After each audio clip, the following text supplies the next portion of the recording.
off a quick opening statement, and please raise your hands for questions.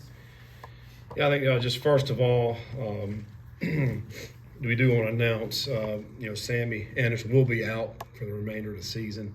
We had a question post game, but I want to put that out there as well. And know that's tough on Sammy, big time competitor. Obviously wants to be out there helping his team. Unfortunately, won't be able to do that this season.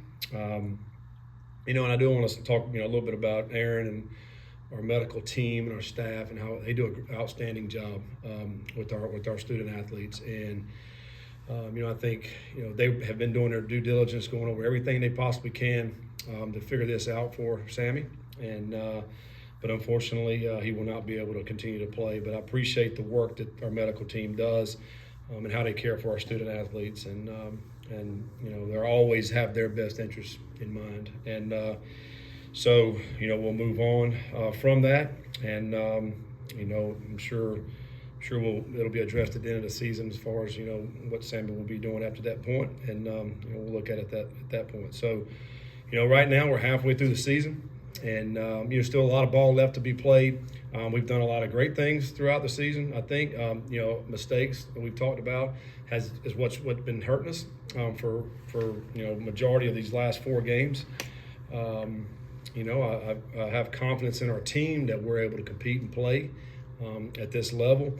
But we know we have to be able to make plays. We're not good enough to go out there, make those kind of mistakes and win these games. We have to play. You don't have to play just 100% perfect, but we have to play at a high level. And we have to make plays when plays are available to make. And our guys recognize that. We came in Sunday, and I picked about 20 clips, all 3 phases, and you put them up, and we talk through them as a team, and you kind of look and see what some things that the guys needed to be doing a little bit better in some of the plays, but and also and coaches too. I mean, so we put it all out there, and and I think our guys will respond this week as we get to practice. Our mindset is a 1-0 mentality. You have to have a singular focus. I mean, we have to stay focused. Today's a Tuesday practice, whatever we can do to get better today, and then try to be 1-0 this week. And I think we can't be looking back. We have to learn obviously from what we've done in the past, and we can't be looking a week from now, 2 weeks from now. It's right here, right in this moment, right now. What can we do to be the best we possibly can be? And so that's kind of where our focus is 1-0. All focus in beating Baylor, and that's where we're at. So we'll open up with questions. The first 3 losses, it felt like there was always 1 or 2 specific things. If this goes right, then it's a win. If that goes right, it's a win. Did it show on tape that things kind of snowballed on Saturday and a couple mistakes here and there kind of got rolling down? Yeah, I mean, I think, I mentioned this at the end of the game, the first third down, we had a guy open, we didn't connect. You could say, some of the air got let out right there on that particular play. It's hard to say that on the first third down of the game, but we really felt that way. Kind of sensed it on the sideline. Then we get the ball back, we throw the interception. Defense did a great job of holding them to 3. But then we take the next drive down, we go score. So we're up 7-3. Even after that happened, even after we missed the touchdown, even after we threw the pick, we're sitting there at 7-3, and you're feeling pretty good about it. I think another deflating opportunity was when they drive down the field, and the 4th they fake the field goal. We get there's a third down. We stop them, and we hit the quarterback in the head to get a first down on that. I mean, how many times are we going to stop them before they, eventually they're going to score, right? And they ended up scoring. And I think from that point on, we were really deflated. I think maybe you mentioned it after the game. And I think at that point, you could kind of sense it and see it. Didn't play as well after that. Didn't play with much confidence really after that. They come back. And on that same drive, we had an interception. We didn't make it. We jumped the slant, and then their next drive, their first play, maybe second play was a slant and go, and they hit for 75 yards. Now they're right back down here again. So, and it just kind of snowballed on us, and then we never could grab it back. And against a team like Iowa State that plays exceptional defense, they're not a kind of team where you have to keep it close with them, because then they can just start, playing their defense where they're, dropping 8. There's really not anywhere to go with the ball, and you're trying to get back in it, and you can't throw the ball down the field, and it just, we never got any more rhythm after that. Is Sammy Anderson out for the remainder of the year for medical or disciplinary reasons? It's medical. Yeah, it's medical. Mm-hmm. 4 straight losses. What is the pulse of the locker room Yeah. right now? What are the vibes like in there? Well, I mean, obviously everybody's disappointed and hurt, and I think, when you go through something like this, which obviously nobody ever wants to go through, losses like this, we have to learn from this. We have to grow from this. And I think anytime anybody goes through something difficult, it's where you see the most growth. Although no one wants to go through big time adversity like we are, I think in life, in your personal life, in your work life, and certainly for us in football, if you go through something bad, you have to grow. You have to learn. We have to, our guys have to realize how we got to this point and how we're going to get back out.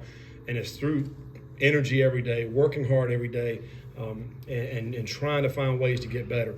And I think we have to utilize this, and that's what I told our coaches and our whole staff Monday, is take advantage of this. And we don't like this, but we're here now, and let's show some great leadership, and let's try to permeate that throughout our team, so that they will grow and get better from this. So that will hopefully scar down, and we'll learn and start getting some of these wins.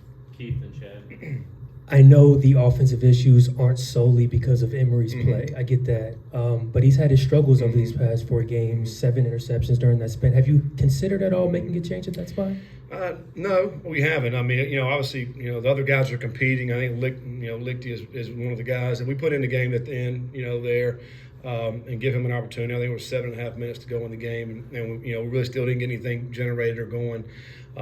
But we're always competing, and we will compete in the quarterback room. I mean, throughout practice, but I still feel like, Emory gives us the best chance to move our offense. If and when a point came and where we didn't, then we'd make a move. I mean, it's just like any other position. I know that everybody looks at that position, the quarterback, obviously. But I think, he still gives us the best chance to win. So that's where we are right now. But I want all our guys to compete in that room as well as every other position in this team.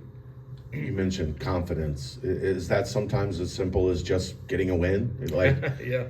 Well, it's making a play. It's getting a win. It's it snowballs. And I think that is some people are born or grew up and they just got a ton of great confidence and they have it, and it doesn't matter whatever happens to them, they still have great confidence. Others don't, and so.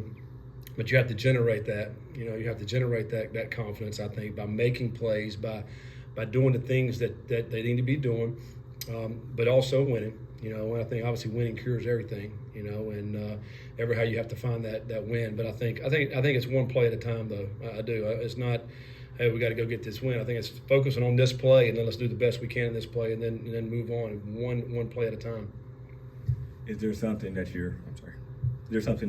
you could possibly do different in practice, as far as where if not letting like a bad play snowball? Is something that you guys telling them maybe this week, where like against Iowa State, where that 1 or 2 plays happened and it felt like it just snowballed from there? There's something that you guys could possibly do a little bit different. Yeah, I mean, I don't know if there's anything in practice that you can do as far as for that specific thing. I think we try to put our guys in adverse situations. Last week we started going up more good on good. To where you're getting speed on speed, and I think that's a good thing. We'll continue to do that. Where we're getting good one-on-one reps with our wide receivers versus our DBs. I think it obviously helps both sides. Quarterbacks have to make those reads and make the proper throws. I mean, as opposed to going against scout teams sometimes where you're not getting as good a look maybe sometimes. So I do think we made that move last week, and we'll continue to do that this week. But it's going out and executing, and I think, the way we practice, I think the guys still are getting some good looks, and they just have to continue to work on it and get better. So when the game happens, they're able to make the plays, and I think that's the key is on that Saturday. No rushing touchdowns so far in Big 12 play. How much at all has that impacted Emory's play?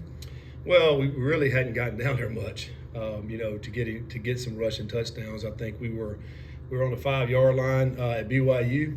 And other than that, we really hadn't been down inside the 10, really. where I think a lot of those may come from. We certainly hadn't had any long runs for touchdowns really all year. And I think that's something that we would love to be able to do and be able to have.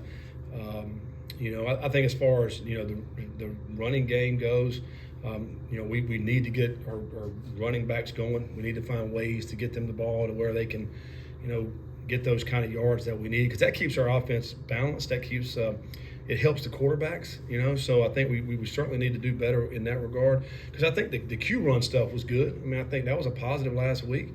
That was our best run games, I thought, but we need to get those tailbacks going, and I think that'll really certainly help our offense.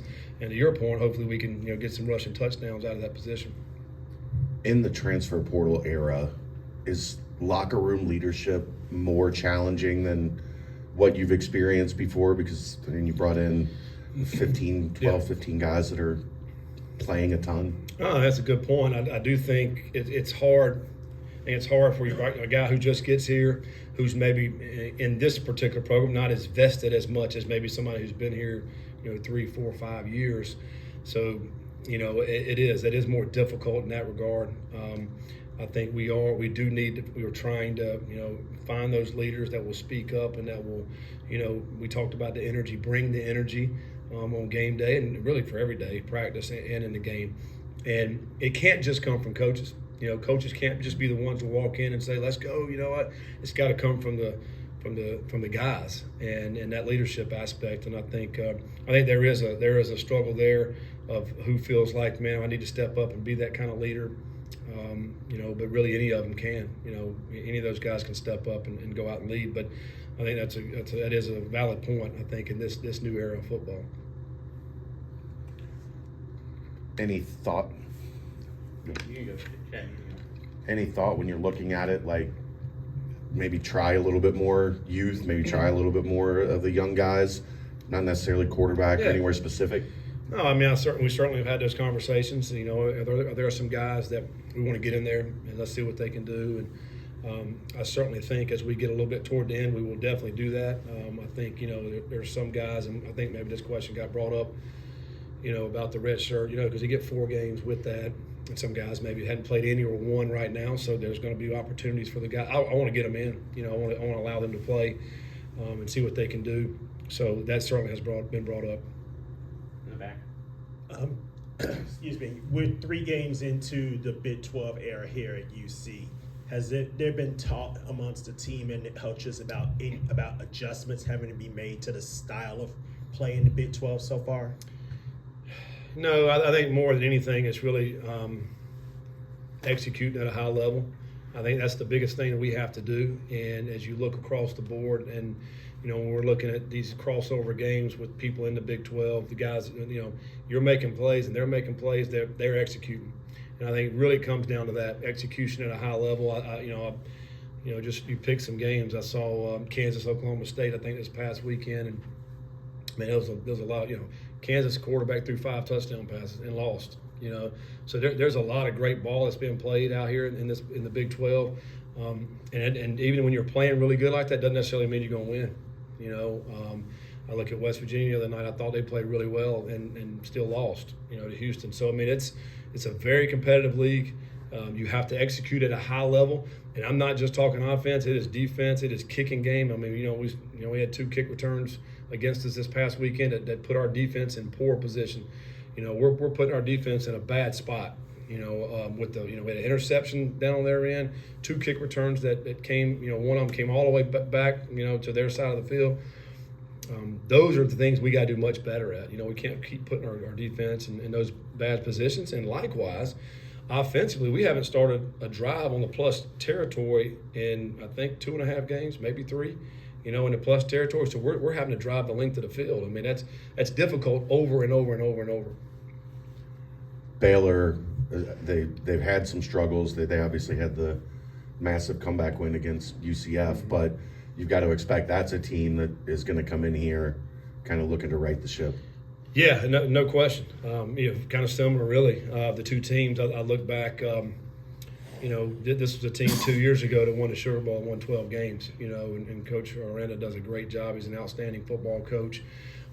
They've lost some tough games. I mean, they're up against Utah, which is arguably one of the better teams in the country, and late in the fourth quarter, and end up losing that game. And I think that they're searching a little bit as well to trying to get that win. They're coming off a bye week last week, so I'm sure they're going to be fresh and healthy and ready to go. I mean, so very, very similar, I think, roads to this point in this season with these two teams that are coming in. And, quite honestly, this comes down to, who wants it more probably this week, who's going to be hungry in this week of preparation and come out and really want this game. And, we have to do a much better job with our energy and our attention to detail, as we come out and trying to play this game this weekend. Any other questions for Coach? All right, thank you. All right, appreciate you guys.